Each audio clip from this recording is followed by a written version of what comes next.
سامعین وقار السلام علیکم ورحمۃ اللہ وبرکاتہ۔ میں غلام مصطفیٰ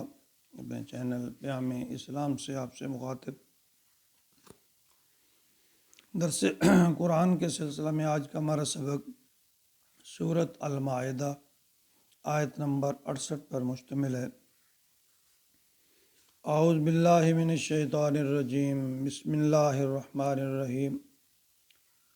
قل یا اہل الکتاب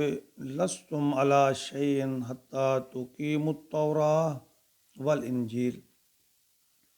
وما انزل الیکم من ربکم ولیزیدن کثیرا منہم ما انزل الیک من ربک طغیانا وکفرا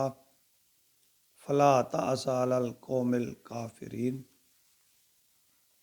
سابقہ آیت میں اللہ رب العالمین نے اپنے محبوب کبریا صلی اللہ علیہ وآلہ وسلم سے فرمایا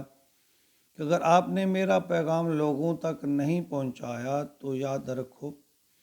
پھر آپ رسالت کا حق ادا کرنے والے نہیں ہیں۔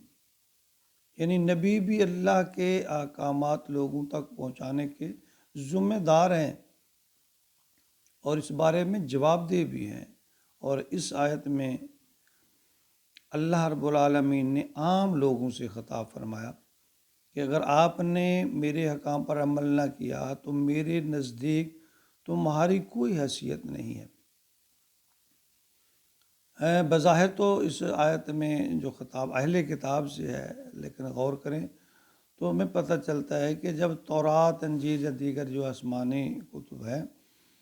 ان میں توحید کا ذکر ہے اور پھر اس کے بعد نبی آخر الزمان خاتم النبیین صلی اللہ علیہ وسلم کا تذکرہ ہے،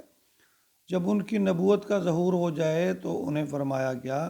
کہ پھر تمہارے اوپر ان کی اتباع لازم ہے، تمہیں مسلمان ہونا لازم ہے۔ فرمایا قل یا اہل الکتاب، اے نبی کہہ دیجئے اہل کتاب سے، لستم علی شیء، کہ تم کسی چیز پر نہیں ہو، یعنی تمہارا عمل کسی چیز پہ نہیں، کوئی حیثیت نہیں ہے، تمہاری کوئی جڑ بنیاد نہیں ہے۔ حتیٰ تقیموا التوراۃ، یہاں تک کہ تم قائم رکھو تورات کو، والانجیل، تورات اور انجیل کے اندر جو موجود احکامات ہیں اگر تم انہیں نہیں مانتے ہو، وما انزل الیک، جو اتارا تمہارے رب نے تمہاری طرف، من ربکم، تمہارے رب کی طرف، جو تمہارے رب کی طرف سے احکامات نازل کیے گئے ہیں، اگر تم اس کو قائم نہیں رکھتے، ان پر عمل نہیں کرتے، تو اللہ فرما رہے ہیں پھر تم کسی چیز پر نہیں ہو۔ اسی طرح قرآن مجید میں بھی مسلمان کے بارے میں بھی اسی طرح کا بالکل فرمان ہے کہ یا اہل القرآن لستم علی شیء حتیٰ تقیموا القرآن وما انزل الیکم من ربکم، یعنی اگر ہم اس کو تورات کی جگہ ہم قرآن کے لفظ کو رکھ کر بولیں تو بعین ہی نبی اکرم صلی اللہ علیہ وسلم کا یہ فرمان کہ اے قرآن ماننے والوں، تمہاری کوئی حیثیت نہیں ہے کہ جب تک تم اللہ اور اللہ کے حکم کو نہیں مانو گے، تم ایسے ہی اللہ کے ڈالے یا رسول صلی اللہ علیہ وسلم کی امتی کہلانے کے حقدار نہیں ہو۔ لیکن ہم دیکھ رہے ہیں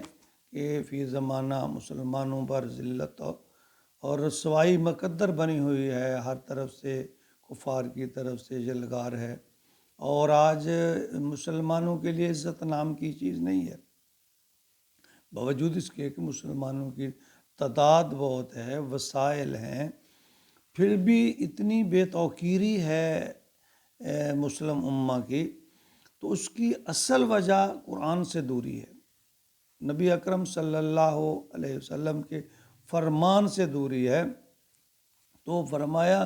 کوئی حیثیت نہیں ہے تمہاری اے اہل قرآن اگر تم اللہ اور اللہ کے رسول کا فرمان نہیں مانتے ہو۔ بحقیقی ایک حدیث ہے، نبی اکرم صلی اللہ علیہ وسلم نے فرمایا یا اہل القرآن لا تتوسدوا بالقرآن وَاتْلُوهُ حَقَّ تِلَاوَتِهِ مِنْ آنَاءِ اللَّيْلِ وَالنَّهَارِ وَأَفْشُوهُ وَتَغَنُّوهُ وَتَدَبَّرُوا مَا فِيهِ لَعَلَّكُمْ تُفْلِحُونَ۔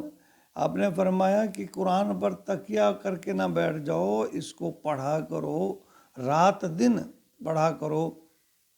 اور پھر اس کے پڑھنے کا حق ادا کرو، اس پر غور و فکر کرو، خوش الحانی سے پڑھو، غور و فکر کرو، غور و فکر کرو کہ تو فلاح پاؤ گے۔ فرمایا ولا یزیدن کثیرا منہم، لیکن اے نبی صلی اللہ علیہ وسلم جو کچھ میں نے اکثر لوگ، ولا یزیدن کثیرا منہم، ان میں سے جو اکثر لوگ ہیں، ما انزل الیکم، جو میں نے تمہارے اوپر اتارا ہے، یا تیرے مر رب کا، یا تیرے رب کی طرف سے اترا ہے، تو یا نہ ہوا کفرا، اس میں سرکشی کرتے ہیں، کفر کرتے ہیں، انکار کرنے والے ہیں۔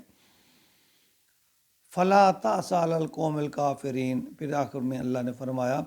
کہ آپ ان پر غمگین یا پریشان نہ ہوں، کیونکہ یہ تو نبی اکرم صلی اللہ علیہ وسلم چونکہ ایک رحمت للعالمین ہے، اور اپنی قوم کا ان کے بارے میں اتنا شدید پریشانی اور غم میں مبتلا رہتے، تو ایک دفعہ حضور اکرم صلی اللہ علیہ وسلم کو حضرت ابو بکر صدیق نے آپ کو بڑا پریشان اور دیکھا، تو عرض کیا یا رسول اللہ، آپ پر بڑھاپے کے آثار طاری ہوتے ہوئے مجھے نظر آتے ہیں، کیا وجہ ہے؟ تو آپ نے فرمایا شیبتنی ہودن و اخواتها، کہ مجھے سورہ ہود اور اس کی بہنوں نے، یعنی اس کے ہم پلہ جو صورتیں ہیں، انہوں نے مجھے بوڑھا کر دیا، یعنی اس میں جو اللہ تعالیٰ نے عذاب کا جو بیان فرمایا، تو نبی اکرم صلی اللہ علیہ وسلم اس کو سن کر، یعنی آپ کے سر پہ سفیدی آ گئی، آپ یعنی کہ بڑھاپے کے آثار نظر آنے لگے۔ اس فکر میں، اس غم میں سوچنے کی بات ہے کہ اللہ کے پیارے محبوب امام الانبیاء خاتم النبیین صلی اللہ علیہ وآلہ وسلم اللہ کے احکامات کی تاب نہ لاتے ہوئے اتنے فکر مند پریشان ہیں کہ آپ خود فرما رہے ہیں شیبتنی ہود و اخواتها، کہ ہود، سورہ ہود اور اس کی بہنیں، یعنی اس کے ہم پلہ جو دوسری صورتیں جس میں عذاب کا تذکرہ ہے، اس کو سن کر انہوں نے مجھے بوڑھا کر دیا۔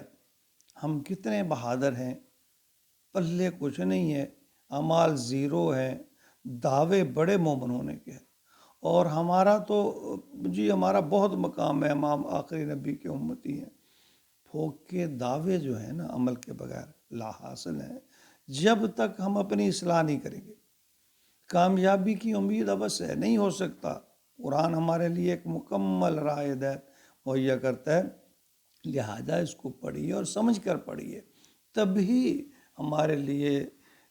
کچھ آسانیاں پیدا ہو سکتی ہیں، تبھی ہم راہ ہدایت پر آ سکتے ہیں، اور اسی میں نجات اور چھٹکارا ہے۔ اللہ رب العالمین اپنے احکامات پر عمل کی توفیق عطا فرمائے، آمین یا رب العالمین۔